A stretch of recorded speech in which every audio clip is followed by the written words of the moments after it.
Learning material in class from a lecture or an activity is one thing, but being able to recognize it and apply it later is a whole other story. For me, I feel that I can gain a greater understanding of a topic or an idea if I have the chance to create something with it. Today, I'm going to test that idea with other students. Will they learn and understand material better if they can bring their own creative ideas to it? This is the FlipSchool.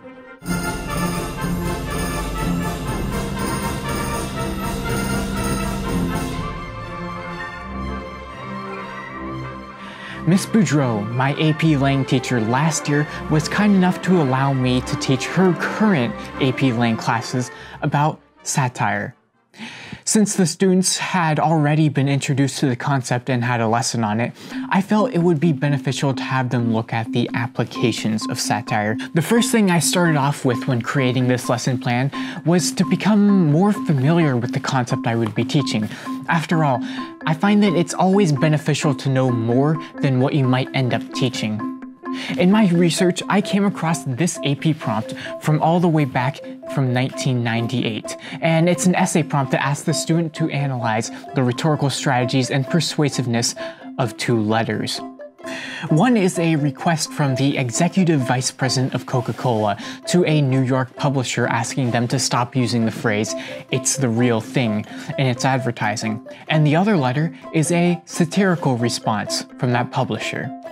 The task would be to respond to a similar prompt that I created to better apply it to their lives in school, in the same satirical fashion that the New York publisher responded to Coca-Cola in that letter. Students would basically be creating their own satirical response letter, using the devices and techniques we discussed earlier. However, I needed to have something leading up to the main activity. I ended up starting off with a short review of satire and satirical devices. Since I wanted students to be in a creative mood throughout, I had them do a short 5-minute activity where they would come up with satirical newspaper headlines after reading and analyzing some headlines from The Onion. Only then would I introduce the main activity to the students. So thank you, Ms. Boudreau, for letting me teach your two AP Lang classes. So what's your usual approach to teaching, and how do your AP Lang students usually respond to it? So one thing that I remember from grad school that really stuck with me was the suggestion that your lesson should really have like 3 to 5 different things that students are doing from the beginning to end. So I try and sort of section things so that it's a little bit of me talking, a little bit of them doing stuff, a little bit of maybe whole class discussion or small group discussion, but I like for there to be a kind of constant transition between different kinds of communication. Yeah, I kind of modeled this lesson after your approach to teaching. So yeah, I definitely noticed that whole approach when I was laying this out. So what's your initial opinion on the lesson plan I created? Are there any really parts that really stand out? Are there any that might pose a problem or might have a drawback or something? I thought overall it was a really strong lesson, especially for someone who doesn't have any formal teacher training. I thought the prompt that you pulled and the sort of culminating thing you had them do with it, writing the letter, was really good. I think that was a good way to take something from, prompt something from an exam that seems like it kind of exists just in and of itself, and like connecting it to their actual lives, which is really important. I think in terms of things that could be improved, you could be a little bit clearer with like directions and being intentional about like, here's my purpose for this, here's what I want you to get out of it. I think that would be somewhere that you could improve in, an area you could improve on for next time. Okay. Ms. Boudreau also suggested that I plan for more material in case I end up finishing everything else I had already planned. So I prepared a few passages and examples to review with the class if the time arose. With everything set, I was ready to go. Alright, we're going to go ahead and start now. So I know Ms. Boudreau gave a pretty good introduction to me, but I'm obviously a senior here at Chattahoochee, and is there anything else that you'd like to know about me or anything? Taking the advice Madam Seals gave me from the previous time I taught a lesson, I started off by introducing myself and asking everyone if there was anything they would like to know about me. I felt that this would make the experience more personal. Alright, so you all wrote down a few notes on what is satire, so can anybody tell me a few of those things that you wrote down? Yeah. Just like satire is like a way of like criticizing through something. Okay. Okay, there's definitely a lot of well, the purpose of it is definitely to criticize or to reveal something about a subject, yeah. It's usually through exaggeration or reversal. Yeah, those are definitely some techniques that we use. Is there anything else about what the core purpose of satire is? One of the most remarkable and relieving things that I realized as I started was how natural it felt to be speaking to the class, especially after already teaching the first lesson with Madame Seals and introducing myself in more detail. Alright, so what are some of the things that you've come up with? Yeah. Breaking news, Donald Trump discovers ladders.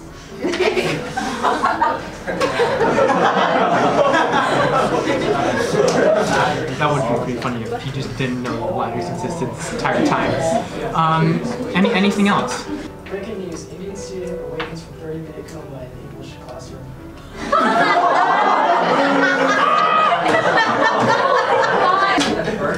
Vinay sleeps in class every single day. I did not have that context. What was your overall impression of my teaching experience? It was good. I thought that you seemed very knowledgeable about what you were teaching, which is important. And we've all probably been maybe in a class where the teacher didn't really seem like they had a really good grasp on whatever the particular concept is, and that can be kind of painful for everybody. I was actually worried about that before I started. Yeah. So, I'm glad that I at least came off as knowledgeable about it. Yeah, no, if you weren't, you had us all fooled. So, yeah, no, it's very good. You seemed enthusiastic, which is really important. Yeah, I was very impressed. So the super fun activity we are going to do today is you are going to write an essay on this prompt. I'm totally kidding. I'm not having you do that. Yeah, I was like, Yeah, if you turn over to the back, I've written a fun little letter over here that you and your friends have just received from an anonymous source. Yes, so now you are kind of in the shoes of this publisher, Mr. Seaver. So basically, take maybe 10-15 minutes and write a response letter, basically in the same style that Mr. Seaver goes for. And let's try to use like maybe some techniques that try to use like some common techniques of satire, and basically just have fun. I do really well, and are there any parts that I could maybe improve on? I think just like having a very clear intention for the lesson was something that you did very well.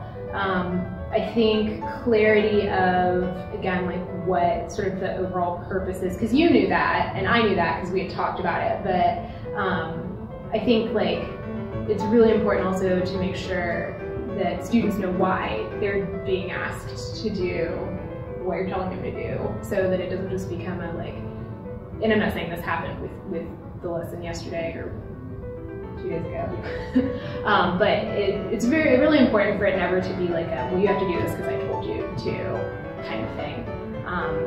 So I think that would be something to focus on moving forward, just making sure that like not only do you know what the point of the lesson is supposed to be, but also make sure you're being very clear and communicating that to your students. Alright, so can you maybe talk about like what you were kind of thinking of when you were writing that? Well, I tried to use a lot of the language that was in the little letter, and then also from like the front, sort of just to throw it back out. So part of that like reversal, and then also parroting the language that they used. Okay. Yeah, so kind of taking that language and then reversing it back onto them. Any other things? Definitely like sarcasm and tone. So sarcasm is definitely a theme here. Anybody else that would like to share their? Is there anything else that you'd like to add about the whole experience overall? I would like to ask you what you learned from it.